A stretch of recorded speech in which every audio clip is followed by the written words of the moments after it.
हरे कृष्णा। आप सभी लोगों का भगवत गीता ज्ञान प्रबोधिनी के सत्र में स्वागत है। हम लोग भगवत गीता ज्ञान प्रबोधिनी के 11वें अध्याय से चर्चा कर रहे हैं। 11वें अध्याय का शीर्षक है पूर्णता की ओर अग्रसर। तो इससे पहले कि हम ये चर्चा शुरू करें, कृपया आप सब लोग मेरे साथ ये प्रार्थना बोलिए। ओम अज्ञानतिमिरान्धस्य ज्ञानाञ्जनशलाकया चक्षुरुन्मिलितं येन तस्मै श्रीगुरुवे नमः। श्रीचैतन्यमनोभीष्टं स्थापितं येन भूतले स्वयं रूपः कदा मह्यं ददाति स्वपदान्तिकं। वन्देऽहं श्रीगुरोः श्रीयुतपदकमलं श्रीगुरून् वैष्णवांश्च श्रीरूपं साग्रजातं सहगण रघुनाथान्वितं तं सजीवं साद्वैतं सावधूतं परिजनसहितं कृष्ण चैतन्य देवं श्री राधा कृष्ण पादान सहगण ललिता श्री विशाखान्वितांश्च। हे कृष्ण करुणा सिंधु दीनबंधु जगतपते गोपेश गोपिका कांत राधा कांत नमोस्तुते। तप्त कांचन गौरांगी राधे वृंदावनेश्वरी वृषभानुसुते देवी प्रणमामि हरिप्रिये।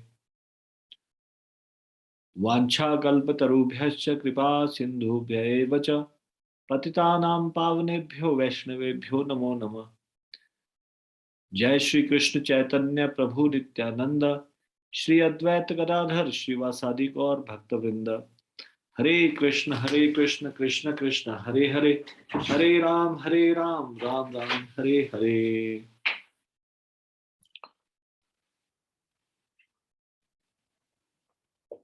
तो आज हम चर्चा करेंगे मनुष्य जीवन एक विशेष वरदान इसके बारे में।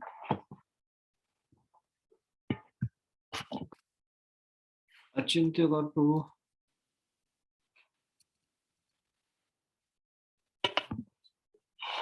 उनका साइन आउट हो गया, अदरवाइज वो आपको डिस्प्ले करते। आप लोगों के पास ये फाइल होगी, आप इसको निकाल दीजिए अगर ये बुक नहीं है तो।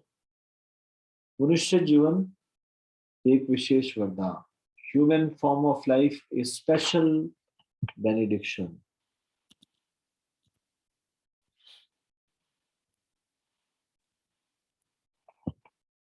ठीक है।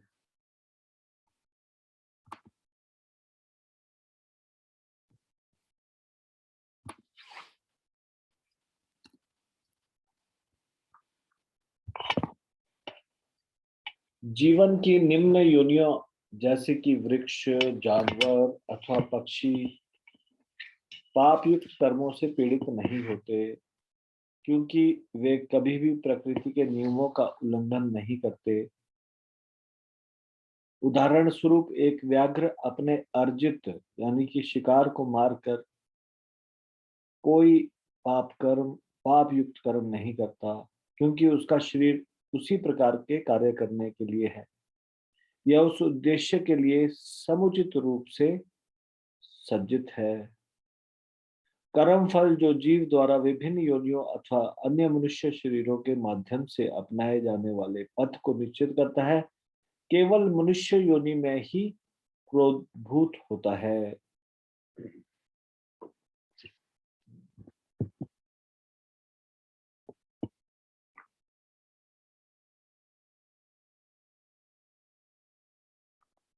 तो यहाँ पे स्पष्ट कर दिया कि कर्म फल केवल मनुष्य शरीर में मिलता है, अन्य शरीरों में कर्म फल नहीं मिलता। मनुष्य शरीर के ही अलग अलग प्रकार है, देवताओं का शरीर और असुरों का शरीर। मनुष्य ही है वो जो ऊंची चेतना में है वो देवता, और जो निम्न चेतना में है वो असुर। तो मनुष्य योनि में कर्म फल हमको मिलता है, अन्य शरीर में नहीं मिलता। जितने भी कीट पतंगे पशु पक्षी लताएं वृक्ष इत्यादि जितने भी ये शरीर है, ये तो भोग शरीर है, जो भोगने के लिए मिले। यहाँ पे पिछले जन्मों का कर्मों का फल भोगते हैं। मनुष्य जीवन में हम दो कार्य एक साथ कर रहे हैं, एक तो बीज बो रहे हैं हर समय, और एक उसका फल, उस उसका फल को ग्रहण कर रहे हैं, पिछले जन्मों के कर्मों के फल को, और नया कर्म क्रिएट कर रहे हैं। दो कार्य एक साथ कर रहे हैं, एक तो नया कर्म कर रहे हैं और एक पुराने कर्मों के फल को भोग रहे हैं। हाँ, ये हम मनुष्य शरीर में करते हैं। लेकिन जानवरों के शरीर में नया कर्म क्रिएट नहीं कर रहे। बस कोई ऐसा कर्म नहीं हो रहा जिससे पुण्य हो, और ना कोई ऐसा कर्म हो रहा जिससे पाप हो। लेकिन अज्ञात सुकृति जानवरों को भी मिल सकती है। अज्ञात सुकृति होता है ये न के न प्रकारेण, किसी भी प्रकार से भगवान की प्रसन्नता के लिए कोई कार्य, भगवान से संबंधित कोई कार्य, या भक्ति से भक्ति में कोई कार्य।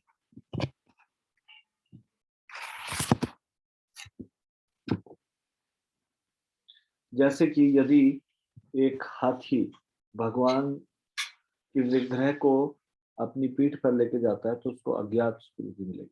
अज्ञात स्मृति मिल सकती है जानवर के शरीर में, लेकिन कोई कर्म क्रिएट नहीं होता, नया कर्म।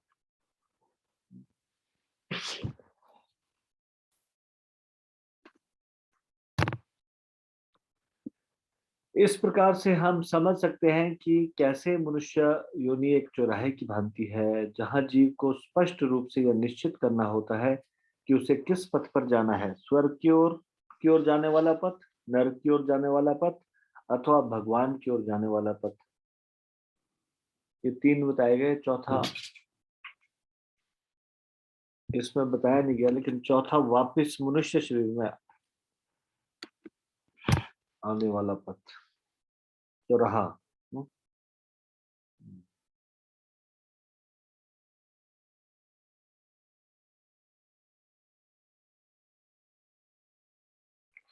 तो यानी कि मेनली तीन रास्ते हैं, या तो पुण्य कर्म, या पाप कर्म, या फिर ऐसे कर्म जो भगवत धाम ले जाए। कर्म विकर्म अकर्म। मनुष्य जीवन पशु जीवन की तुलना में सबसे बड़ा सौभाग्य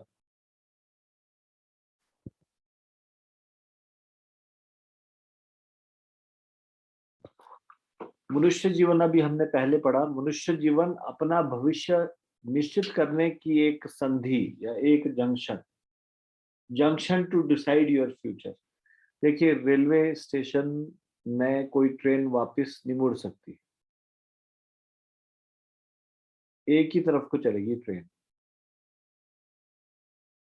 कोई रेलवे स्टेशन आता है, वहां से वापस मुड़ने का रास्ता नहीं।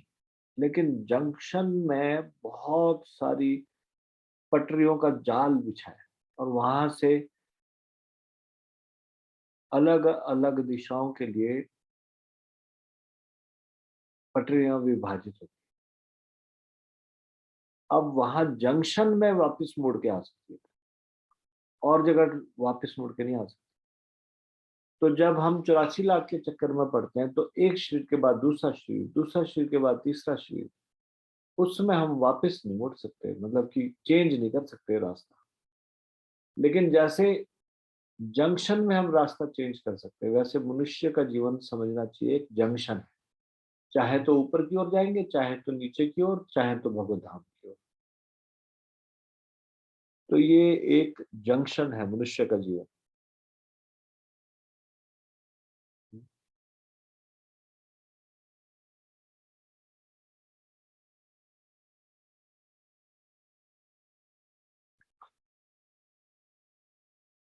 जानवर के शरीर में एक जानवर दूसरे की हत्या करता है, उसको कोई कर्म फल नहीं भोगना पड़ता, उसको भगवान ने बुद्धि दी नहीं है।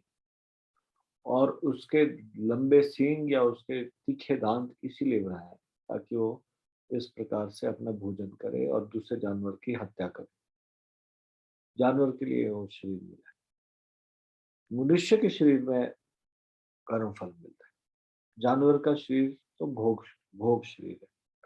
अब यहाँ पे आगे बताया गया, मनुष्य जीवन पशु जीवन की तुलना में सबसे बड़ा सौभाग्य। क्यों क्यों है मनुष्य जीवन सबसे बड़ा सौभाग्य? जीव का बुरे कर्मों तथा पशुवत वृत्तियों के कारण मनुष्य शरीर से पशु जगत में पतन होता है।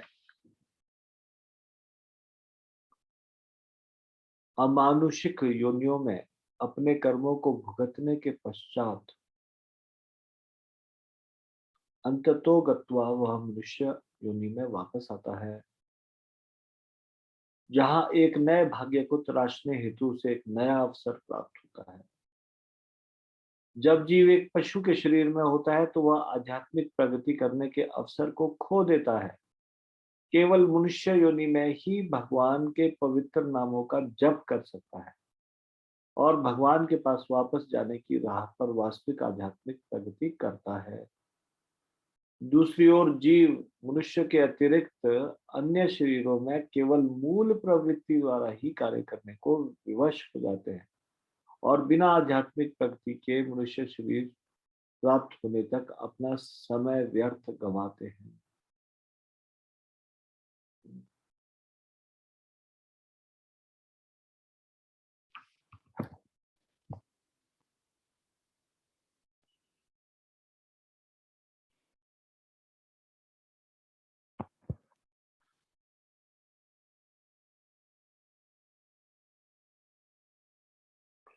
तो पहले तो मनुष्य का जब बुरे कर्म करने से पशु जीवन में पतन होता है तो फिर वो 84 लाख जीवन के बाद वापस आता है।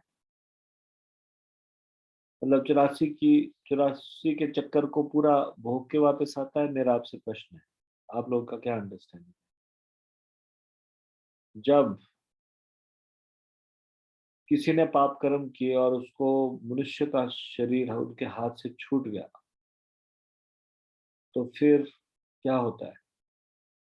वो 84 लाख योनियों में चक्कर लगाता है, फिर वापस आता है, ऐसा होता है।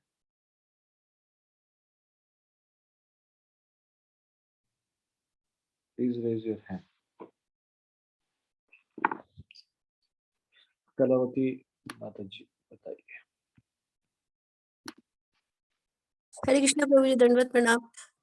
प्रभु जी, मनुष्य शरीर में वो जिस जिस भाव माने अपना सूक्ष्म शरीर जिस जिस शरीर के लिए बनाता है, वो उस शरीर से गुजर के फिर वापस मनुष्य शरीर में वापस आता है।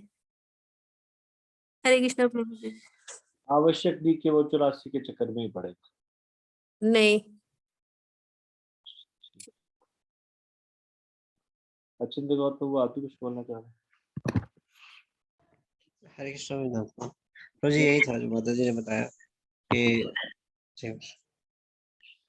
हाँ, तो जरूरी नहीं है कि वो पूरा चक्कर लगा के जाएगा।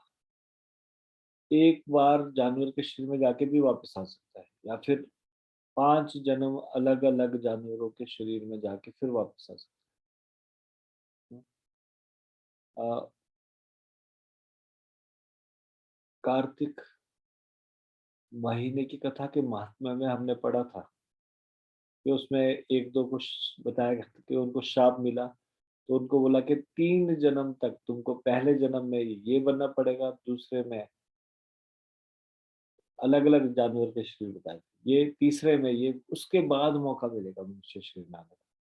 यानी कि जैसी जैसी उन्होंने चेतना बनाई है उसको पूरा करने का उनको अवसर प्रदान किया जाएगा। ठीक है, उस शरीर में जाके तुम ये वाली इच्छा पूरी करो, और फिर उसके बाद फिर वो मनुष्य का शरीर, तो मनुष्य का शरीर छूटने के बाद हायर अथॉरिटीज के द्वारा या हमारी चेतना के अनुसार ये डिसाइड किया जाएगा कि हमको कितने शरीरों में घूम के वापस आना पड़ेगा।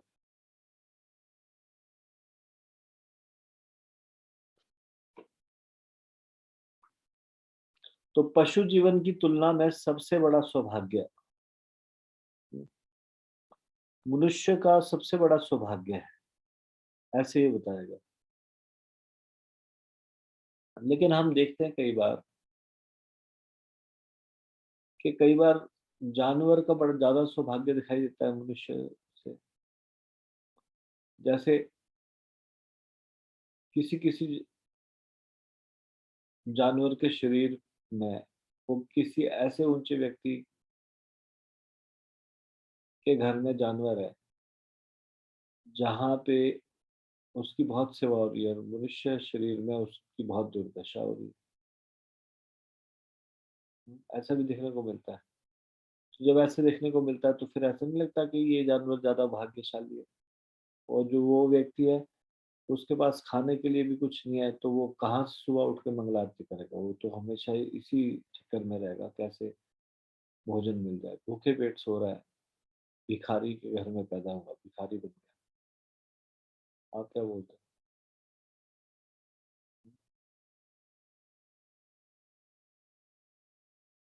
बाकी लोग कोई और हाथ उठाएंगे? Anybody want to give any answer?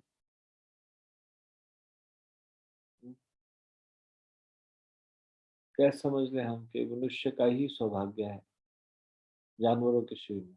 जानवरों का भाग्य कई बार दिखाई देता है ज्यादा। सोनल माता जी बताइए। हरे कृष्णा प्रभु जी, दंडवत प्रणाम। प्रभु जी हाँ, ऐसा है कि जैसे कोई आपने कहा कि कोई कुत्ते का शरीर पाके बहुत रिच फैमिली में है तो उसकी बहुत सेवा हो रही है, लेकिन वो उस शरीर में भगवान की भक्ति नहीं कर सकता। वो सिर्फ मनुष्य जीवन में ही पॉसिबल है। ठीक है, अगर हम सौभाग्य को ये भी समझें कि जो भगवान की भक्ति कर सके वो सौभाग्यशाली, भगवान की भक्ति कर पाने के कारण। तो भी मैं एक साउथ इंडिया के मंदिर में गया था, श्रीरंगम में शायद। वहाँ सुबह सुबह जब मंदिर के दर्शन खुलते हैं तो वहाँ पे एक हाथी आता है मंदिर के सामने और उसके जी। सामने दरवाजा खुलता है और वो कुछ कुछ सेरेमनी होती है। वो हाथी रोज सुबह दर्शन करता है। मतलब ऐसे मंदिर खुले तो सबसे पहला दर्शन होगा, उसके बाद जो भी भगवान का ऑफर होगा उस वो प्रसाद भी हाथी सबसे पहले अधिकारी होगा। तो ज्यादा भाग्यशाली हुआ। तो प्रभु जी इसमें यह है कि जैसे उसकी चेतना पिछले जन्म में ऐसी रही होगी कि उसको इस जन्म में भले ही पशु का जन्म मिला, लेकिन वो फिर भी भगवान के दर्शन कर रहा है। तो वो उसकी चेतना पे आधारित है कि उसको ऐसा जन्म मिला, लेकिन वो हरि नाम जप नहीं कर सकता, पूरी तरह से लीन होके भगवान की भक्ति नहीं कर सकता। तो ये चेतना के ऊपर है प्रभु जी की जैसे जो जैसे भक्ति। हिरण के रूप में जब भरत महाराज जी को हिरण का शरीर मिल गया था तब भी वो भगवान के बारे में चिंतन कर रहे थे और बाकी पशु उससे अलग हो गए थे। वो कर सकते हैं तो ये हाथी तो नहीं कर सकते। पूरी भगवान इतना भगवान उसके ऊपर कृपा कर रहे हैं। पर प्रभु जी ये ऐसा है ना कि जैसे किसी की भक्ति रह गई हो अधूरी, और वो उसी चेतना, वो जो चेतना थी उसके अंतिम समय में वो चेतना सही नहीं थी, तो उसको अगर जन्म पशु का भी मिलेगा तो भी किसी ऐसे परिवार में मिलेगा जहाँ पे भक्ति हो रही हो, जिससे कि वो इनडायरेक्ट भक्ति कर सके कि सुनकर, देखकर। वो ये हाथी प्रभु जी आपने बताया था। भाग्यशाली हुआ ना हाथी से। पर प्रभु जी मनुष्य जीवन तो जैसे इसमें हमने पढ़ा कि एक विशेष वरदान है, तो उसके कंपैरिजन में जो है पशु जीवन नहीं हो सकता। जो मनुष्य का जीवन है विशेष वरदान है। भक्ति में लगना पूरी तरह से कृष्ण भावनामृत हो सकता है मनुष्य, अगर मनुष्य जीवन मिला। इंद्र और वो जो ग्राह्य था जिसने उनकी टांग पकड़ ली थी उसमें भी देखो वो ज्यादा भाग्यशाली निकल गए। जो सारे योगी जीवन भर करते रहते तपस्या उनको भी भगवान दर्शन देते, उनको भी दर्शन देते, कितना भाग्यशाली। फिर ऐसे ही क्यों कहा जाता है कि मनुष्य का शरीर ही ज्यादा भाग्यशाली, जानवरों को भी बहुत भाग्यशाली नहीं? सॉरी प्रभु जी, मैं इसमें यही कहूंगी कि मनुष्य जीवन में हम पूरी तरह से लग के भक्ति कर सकते हैं, और पशु जीवन में नहीं, वो आध्यात्मिक प्रगति नहीं कर सकते, वो सिर्फ मनुष्य जीवन में ही कर सकते हैं। हरे कृष्णा प्रभु जी, धन्यवाद प्रणाम। सॉरी प्रभु जी अगर कुछ गलत बोल गई हूँ तो। ठीक बोला है। लेकिन इन प्रश्नों का ऐसे उत्तर देना चाहिए जब हम बाजार में बाहर लोगों को मिलते हैं और इस तरह से वो कुछ बोले तो हम ऐसे जी तर्क दे सकते हैं कि एक दो अपवाद है ना। ये जी, अपवाद मतलब होता है एक्सेप्शन। एक्सेप्शन। जो हिरण वाला एग्जाम्पल है भरत महाराज, वो भी एक केस है बस। बाकी जानवरों की तुलना में अगर ये गजेंद्र वाला है, वो भी एक केस, एक दो केस है। बाकी तो मनुष्य जीवन में तो हमेशा मिल ही रहा है ना मौका। तो जी इसलिए मनुष्य का जीवन हमेशा ही कहा ही जाएगा कि मनुष्य का जीवन सर्वश्रेष्ठ है। मनुष्य के जीवन में सबसे बात पहली चीज बुद्धि दी है, साथ में भगवान का नाम का उच्चारण करने की शक्ति दी है, भक्तों का संग करके कुछ भगवान की भक्ति में लग सकता है। जानवर में सही निम्न चेतना है, इस कारण से वो भक्ति में नहीं लगता। अगर एक तोते के द्वारा राम राम बोलना और एक मनुष्य के द्वारा राम राम बोलना, दोनों में रात दिन का अंतर है। जी तो तोते के द्वारा उसने भले ही सीख लिया, लेकिन केवल इस प्रकार से पुकारना है, कुछ तो स्वीकृति मिलेगी भले ही उसको, लेकिन उसका मन भगवान में लगा हुआ है और वो भगवान के चरणों में नतमस्तक है नहीं। उसने सीख लिया, जब कभी बिल्ली आएगी उसका गला दबाएगी तो फिर वो राम राम भूल जाएगा और टैं टैं चिल्लाने लगेगा। वो अपने असली रंग में आ जाएगा, राम राम छूट जाएगा। वो राम राम तो नकली उसको सिखाया थोड़ा कुछ समय के लिए, ठीक है। जी जी तो अगर कभी इस तरह से बातचीत होती है और कोई कहता है कि ये जानवर ज्यादा भाग्यशाली है, ये भी तो है, ये भी तो है, लेकिन ये एक्सेप्शनल केसेस है, अपवाद है। सामान्य तौर पे जनरली देखा जाए तो मनुष्य भाग्यशाली। ठीक है, धन्यवाद। जी प्रभु जी, थैंक यू प्रभु जी, दंडवत प्रणाम। भूषण प्रभु, आप कुछ बोलना चाहते हैं? हरे कृष्णा वेदांत प्रणाम। बस मैं यही ऐड करूंगा, बाकी माता जी ने ठीक ही बोल दिया, कि वो उनकी पुराने जन्म का जो कमाया हुआ है प्रभु जी, उसको वो रैलिश कर रहा है अब यहाँ पे, और कुछ नहीं है प्रभु जी।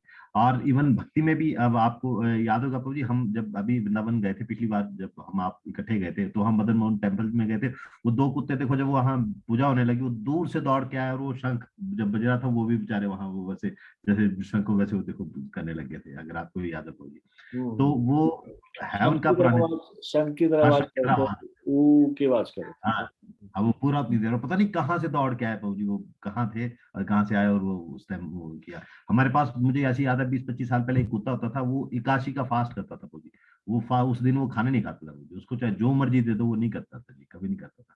तो वो देखिए, अब ऐसा रहता होगा कि वो पुराने जन्मों का उनका इसके साथ रहेगा प्रभु जी। लेकिन वो यही है कि जो भोग भी वो ले रहे हैं प्रभु जी, जैसे अच्छे घर में पैदा हो रहे हैं, उनको बिस्तर मिल रहे हैं, ये मिल रहे हैं, उनको पुराने जन्म का उन्होंने जब कमाया हुआ उसका हिसाब जाएगा। जैसे वो यहाँ वो खत्म हो जाएगा, तो उनको दोबारा वो जन्म उसी हिसाब से लेना पड़ जाएगा। आगे तो कमा नहीं सकते, मनुष्य योनि में हम कमा सकते हैं, ये सबसे अच्छा एक ऑप्शन है। हरे कृष्ण। यहाँ खर्चा, जानवर के शरीर में खर्चा कर रहे हैं, मतलब सिर्फ इनकम नहीं हो रही है भगवान के नाम की। तो चिंता वो आप कुछ ऐड करना चाहते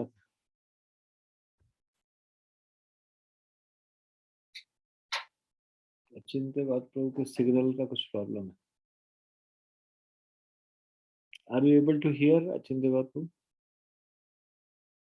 हरे कृष्णा वेदांत। सॉरी प्रभु जी, मेरे कुछ नेटवर्क की प्रॉब्लम हो रही है, बार बार डिस्कनेक्ट हो रहा है प्रभु जी, क्षमा कीजिएगा जी, आपने बोला था मैं सुन नहीं पाया।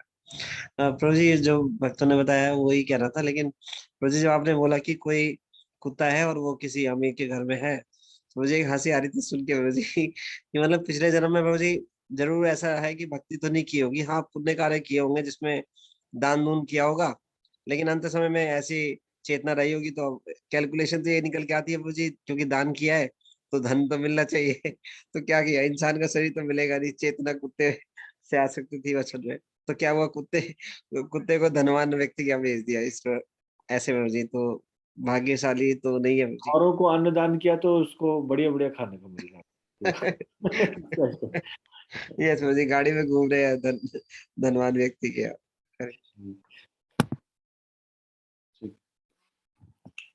मनुष्य जीवन पशु जीवन की तुलना में सबसे बड़ा सौभाग्य। जीव का बुरे कर्मों तथा पशुवत वृत्तियों के कारण मनुष्य शरीर से पशु जगत में पतन होता है। अच्छा, ये तो हमने पढ़ लिया अभी, हाँ सारा। तो जानवर के शरीर में क्या है, वो केवल समय, ये व्यर्थ समय गंवा रहे हैं। अब भगवान ने मनुष्य शरीर किसी विशेष कारण से दिया है, तो इसके विषय में नेक्स्ट है भगवान ने मनुष्य योनि की उत्पत्ति केवल एक ही उद्देश्य से की है। इसके बारे में हम चर्चा करेंगे कल। अभी हम यहाँ पे इसको विराम देंगे। श्री भगवत गीता ज्ञान प्रबोधिनी की जय, श्रीमद् भगवत गीता की जय, शिल प्रभुपाद की जय, ईसाई और प्रेमानंदे। हरि हरि।